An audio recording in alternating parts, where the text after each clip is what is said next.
What's up, guys? You back here at the 3-Ball Whitley channel, and I know it's been a long time since I've made a video, and I'm sorry about that, but hopefully we're going to make a whole lot more here soon.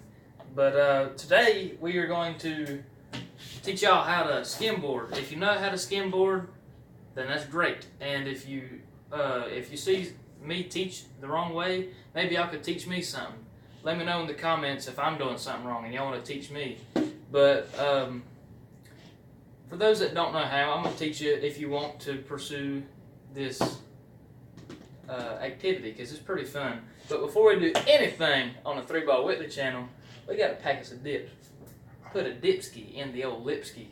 And today we got grizzly wintergreen. I know that's not the normal dip that I did, but they didn't have no Stoker's wintergreen, so we're staying at North Myrtle Beach. This is my uncle's condo. My uncle's condo, and he was nice enough to let us stay here. And let's get a dipski in the old lipski.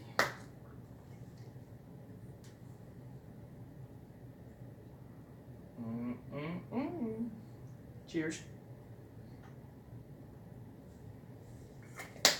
Today's mud jug of the day is a red Solo cup with some paper towels in the bottom of it. That is an old-fashioned spitter, if you didn't know. It's better than a mud jug, if you will. I'm just picking. But anyway, I'm going to show you what to look for whenever you're getting a skimboard. Alright, size is key, because if you're a big person or a normal-sized person and you get a really small skimboard that's about this height, it's going to be a little bit harder to throw and a little bit harder to jump on and stand on whenever you're out there in the water. So I like to get one that's about waist height, a little bit higher. But another thing when getting a skimboard is curvature. I know you can't really see that well, but there's a slight curve to it. A lot of them smaller ones are so small that you can't get, like, there's not much of a curve on it. And whenever you throw it into the water, it don't glide across the water. It cuts into it, and it usually sinks. But this one has a little bit of curve to it, so whenever you throw it level with the water, and that curvature makes it not stick into the sand or whatnot. Another thing I like personally whenever I get one is this little divot in the back. It creates a nice handhold for whenever you're throwing it. I usually do pretty good with it, but I don't know, we're going to find out. And another thing, whenever you get a new one, you got to get wax. And we have sex wax. And the best for your stick.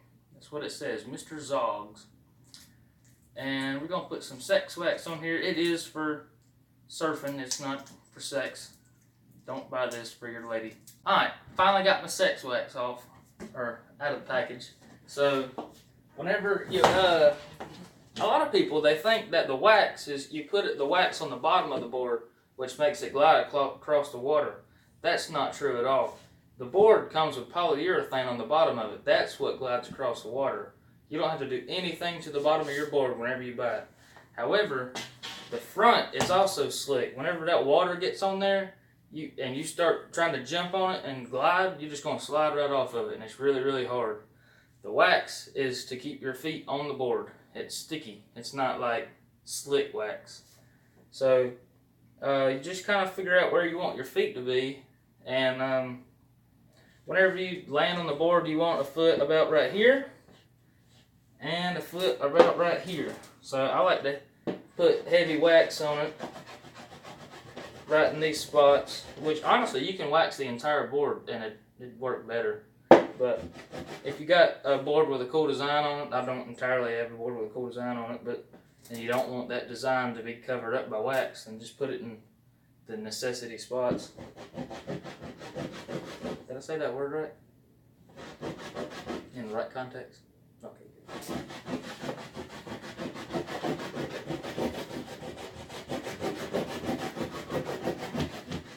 And honestly, it's best if you, right before you put wax on there, let it out in the sun for about 15 minutes.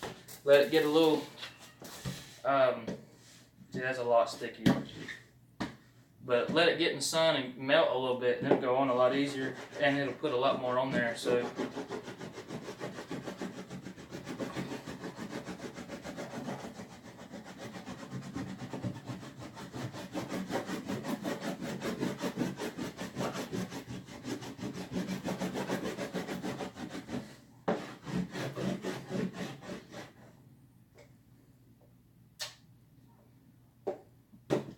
alright, so let's see if I can demonstrate here.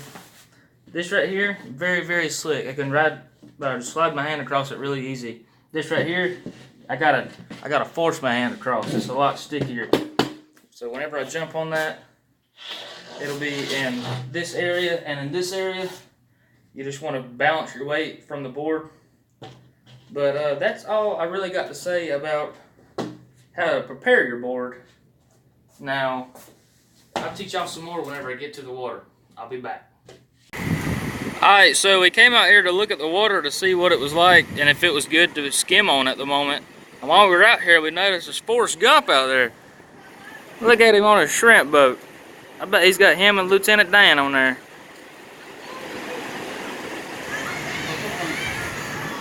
Huh? Bubba Gump shrimp. But we're gonna go get his autograph here in a second and then go skim. So stay tuned. Alright guys, so we're out here at the beach and see how this water's coming in? Alright, right now is whenever you want to take off. Whenever, I mean, the water's got to be like really, really, really small in order to glide across of it, because if it's too thick, then it won't, like, you won't go fast and you'll slow down, you won't go as far. The thinner the water is, the better off you are. Like that right there, that is perfect. And I'm gonna try to get a couple perfect waves. I got my mama on the show. She's gonna be filming for me. And I'll try to show you what to do here. I'm gonna give the camera to her. Alright, so whenever you throw your board, you wanna throw it really low to the ground. You want to throw it hard, and then you have to run and catch up to it and jump on it. You gotta wait till the water's really, really thin. Hopefully it won't fall. Sometimes it falls. And it's not so much of a, whenever you throw it, you want to throw it level, because otherwise the tip of your board will hit the sand and it'll really mess you up. Like you can break the bolts and stuff. It hurts.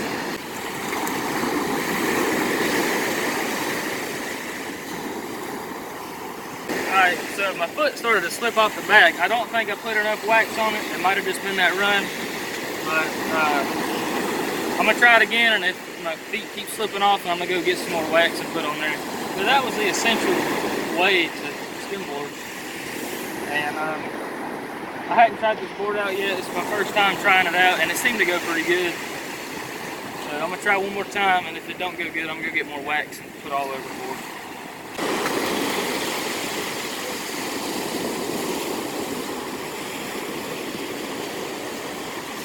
The hard part is finding your board after you do it, because whenever it sinks and the waves come and get it, it's hard to find it, but the water, like it's wood, so it floats.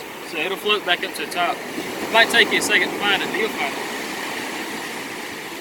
Might help me take this sticker off the back of it.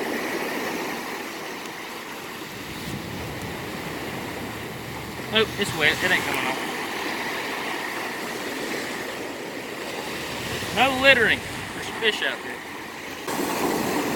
And I don't know why, but I mean, you saw me skim down there and then you saw me walk it back. I don't know why, but for some reason you can usually skim really, really good one way and you can't the other way. I don't know why. I always go that direction. It usually works. Sometimes I go to a different beach and the water's pushing a different way and you gotta go the other way. This way is working for me, so I'm gonna go this way. Oh. Now, a lot of people are really scared that the board's going to fall out from under you. That does happen whenever you're first starting out. But the biggest thing I can tell you is, like, put your board on the sand and just kind of jump on it. It's where you can figure out how to put your feet on there. Like, you put it down and then just stand right here and jump on like that. That's usually how you want to do it. Make sure that your body weight is pushing forward like this and not backwards, because if your body weight's going backwards, then you're going to it's gonna slide out from under and you're gonna bust your tail. And that ain't good. And you gotta find the perfect wave. Every wave is not a good wave to do it with. You gotta wait until there's a big hunk of water coming up and starts going back in. That's whenever you want to throw it to the water.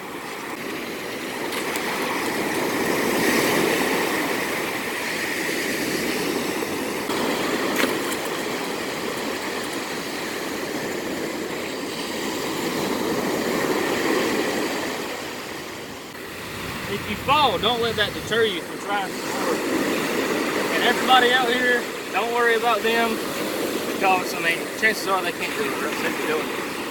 So don't worry about being embarrassed if you fall or you're not good at it at the beginning, because they can't do it.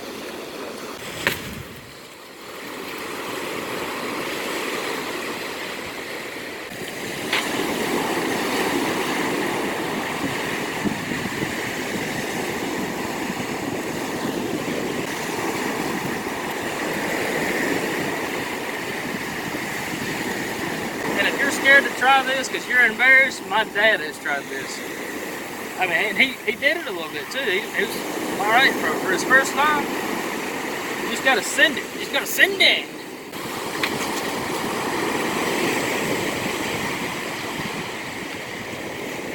You really got to get in an athletic position. Whenever you get on that board, you got to get down low.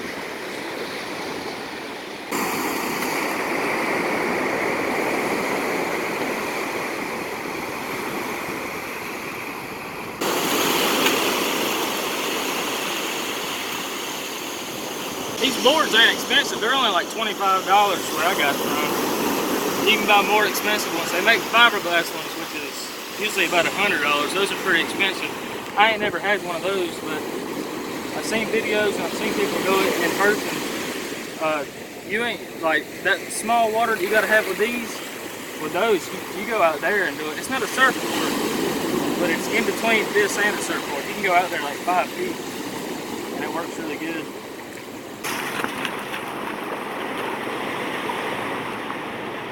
Remember at the beginning of the video, whenever I said, don't do that? Okay, that's what I just did. Don't do that.